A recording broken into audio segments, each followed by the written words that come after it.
आप सभी का एक फिर से स्वागत है हमारे पौराणिक कथा यूट्यूब चैनल पर। विवाह पंचमी व्रत। विवाह पंचमी का सभी पुराणों में विशेष महत्व है, लेकिन इतना महत्व होने के बावजूद कई जगह इस दिन विवाह नहीं किए जाते हैं।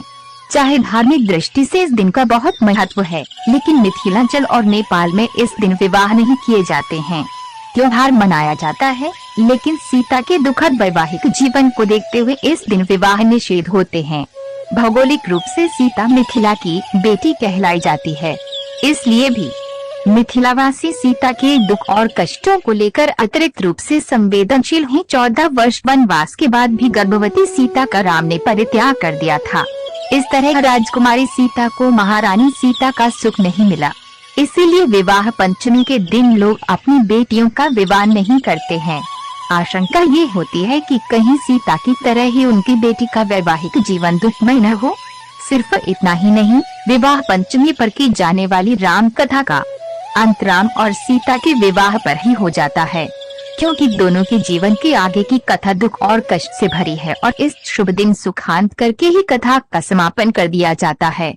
पूजा विधि। विवाह पंचमी के दिन ब्रह्म मुहूर्त में स्नान करें और साफ वस्त्र धारण करें। इसके बाद राम विवाह का संकल्प लें।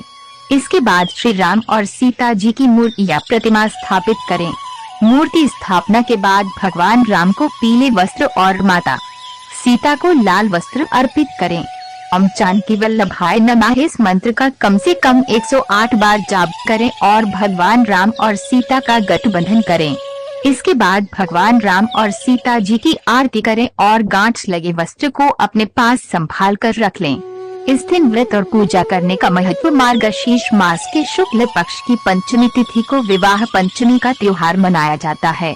इस दिन भगवान श्री राम और माता सीता की पूजा करने से मनचाहे वरदान की प्राप्ति होती है और साथ ही सभी प्रकार की वैवाहिक समस्याओं का भी अंत होता है। इस दिन बाल कांड में भगवान राम और सीता जी के विवाह प्रसंग का पाठ करना शुभ होता है। इस दिन संपूर्ण रामचरितमानस का पाठ करने से पारिवारिक सुख की प्राप्ति होती है। इसके साथ ही परिवार में सदैव सामंजस्य और खुशी का माहौल बना रहता है।